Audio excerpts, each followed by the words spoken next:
যখন হাতে একদম সময় থাকে না, তখন ঝটপট এইরকমই একটি রেসিপি বানিয়ে নিতে পারেন, যেটা হবে প্রোটিন ও পুষ্টিগুণে সম্পন্ন। নমস্কার, আমি সুজাতার রান্নাঘরে সবাইকে স্বাগতম। আজ আমি আপনাদের করে দেখাবো ডিম, আলু, পেঁপে ও সয়াবিনের একটি রেসিপি। তো চলুন, এখানে আমি নিয়েছি পেঁপে, আলু, ডিম এবং সয়াবিন। সমস্ত কিছুকেই কিন্তু সেদ্ধ করেই নিয়েছি, শুধু সয়াবিন ছাড়া। আমি এখানে নিয়েছি একটা পেঁয়াজ বাটা আর 2 কোয়া রসুন থেতো করে নিয়েছি, আর দুটো টমেটোকে আমি বেটে নিয়েছি। এবার একটা কড়ার মধ্যে দিয়ে দেবো পরিমাণ মতো সর্ষের তেল, আর ওর মধ্যেই দিয়ে দেবো একে একে করে ডিমগুলোকে দিয়ে একটু বেশ লাল লাল করে ভেজে নেব। তো ওর মধ্যে জন্য দিয়ে দেবো একটু পরিমাণ মতো হলুদের গুঁড়ো আর একটু নুন দিয়ে একটু বেশ নাড়াচাড়া করে নেব। ডিমটা যখনই একটু বেশ লাল লাল ভাজা হয়ে যাবে, তখন কিন্তু ডিমটাকে তুলে নিতে হবে। এবার ওই তেলের মধ্যেই দিয়ে দেব আলুটা আমি আগে সেদ্ধ করে নিয়েছিলাম, তারপরেও কিন্তু আলুটাকে একটু ভেজে নেব। আলু এবং পেঁপে দুটোকেই একটু হালকা করে ভেজে নেব।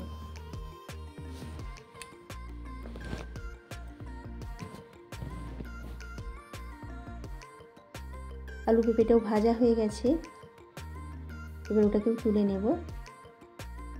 আর শেষে ওই তেলের মধ্যেই ভেজে নেব সয়াবিন। অনেক সময় আমাদের রান্না করতে একদমই ভালো লাগে না, তখন এইরকম সমস্ত সবজি দিয়ে একটা রান্না করলে সব কিছু পুষ্টিগুণ তো পাওয়া যাবে, প্রোটিনও পাওয়া যাবে, সব দিক দিয়েই আমাদের সুবিধা হবে। খুব তাড়াতাড়িও হয়ে যাবে এবং সব কিছু খাওয়াও যাবে। তারপরে দিয়ে দেবো আর একটু পরিমাণ মতো তেল আর একটা এলাচ, আর দেবো ওই 2 কোয়া রসুন থেতো করে রেখেছিলাম সেটা, আর দিয়ে দেবো একটা পেঁয়াজ বাটা। এবার কিন্তু পেঁয়াজটাকে ভালো করে একটু ভেজে নিতে হবে।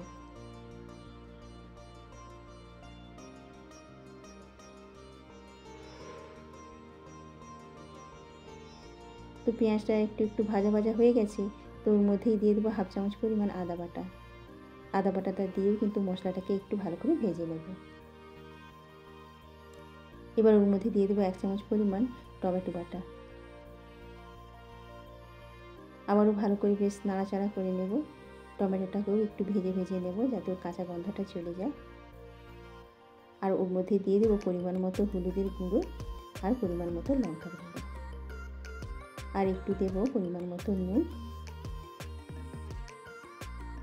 আর দেবো পরিমাণ মতো চিনি। শেষে দেবো ধনে ও জিরে গুঁড়ো। সব কিছুকে দিয়ে একটু ভালো করে আবারও নাড়াচাড়া করে নেব।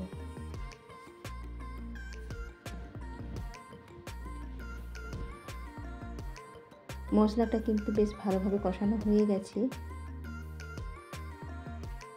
পুরো মশলাটা কিন্তু গায়ে গায়ে লেগে গেছে। তো তখনই দিয়ে দেবো একটু সামান্য পরিমাণ জল দিয়ে একটু মশলাটাকে ভালো করে কষিয়ে নেব।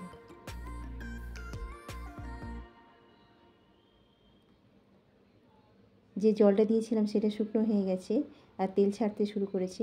এবার ওই যে ভেজে রেখেছিলাম ডিম, সবজিগুলো সমস্ত কিছু দিয়ে ভালো করে আবার একটু নাড়াচাড়া করে দুটো আমি এখানে কাঁচা লঙ্কা দিয়েছি, আর দিয়ে দিয়েছি পরিমাণ মতো জল দিয়ে এইবার এটাকে একটু ফুটতে দিতে হবে।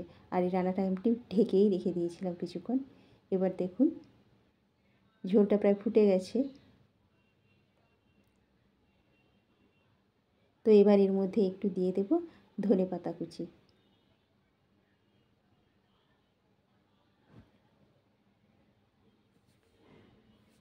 রান্নাটা প্রায় আমার শেষের পথে।